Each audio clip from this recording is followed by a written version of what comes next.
देवी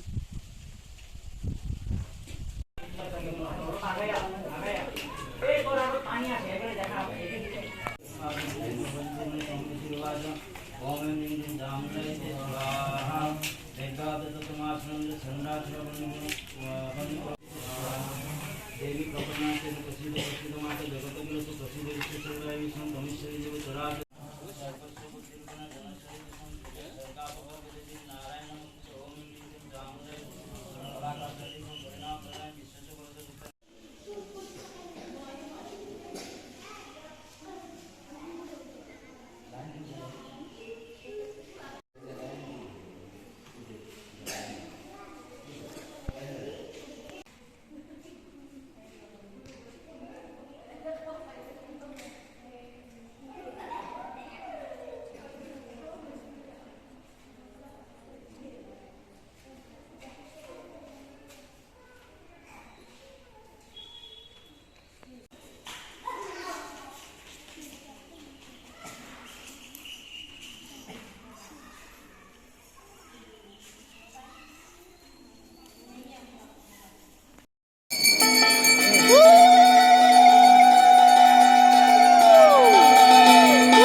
উত্তৰ পূৰ্বাঞ্চলীয় শিৱ গোৰক্ষনাথ মঠ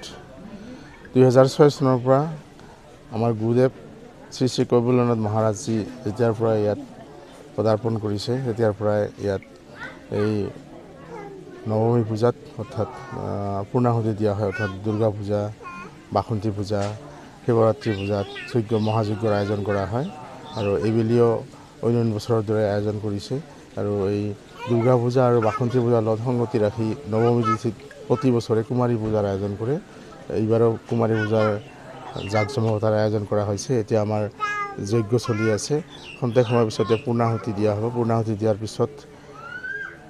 আমাৰ কুমাৰী পূজা আৰম্ভ হ'ব আৰু এই কুমাৰী পূজাত সৰু সৰু ছোৱালীবিলাকক মা দুৰ্গাৰ ৰূপত সজাই পূজা কৰা হয় আৰু ধৰালৈ পৃথিৱীৰ যাতে মংগল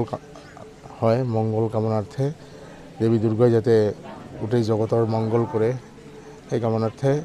এই কুমাৰী পূজা অৰ্থাৎ যজ্ঞৰ আয়োজন কৰে এই বছৰো ইয়াৰ ব্যতিক্ৰম হোৱা নাই উলহ মালহেৰে চলি আছে পৰম্পৰাগতভাৱে এই মহাযজ্ঞ চলি আছে আৰু খন্তেক সময়ৰ পিছতে আমাৰ কুমাৰী পূজা আৰম্ভ হ'ব পূজাটো মানে এনেকৈ আছে যিখিনি এই যে কুমাৰী আছে সিহঁতক লৈ আহিব লৈ অহাৰ পিছতে এই যে এটা মা দুৰ্গাৰ ৰূপত সিহঁতক নজনক এনে মা দুৰ্গাৰ ৰূপত পূজা কৰিব পূজা কৰাৰ পিছত যিখিনি ইয়াতে আৰু বাকী যিখিনি আছে তাকো মা দুৰ্গাৰ ৰূপতে পূজা কৰে পূজা কৰাৰ পিছত সিহঁতক কিবা উপহাৰ দিব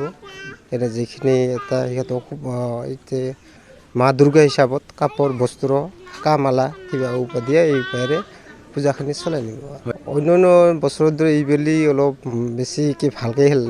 ভাল লাগিছে অলপ বেছি হৈছে অন্যান্য বছৰতকৈ এইবেলি অলপ ভাল লাগিছে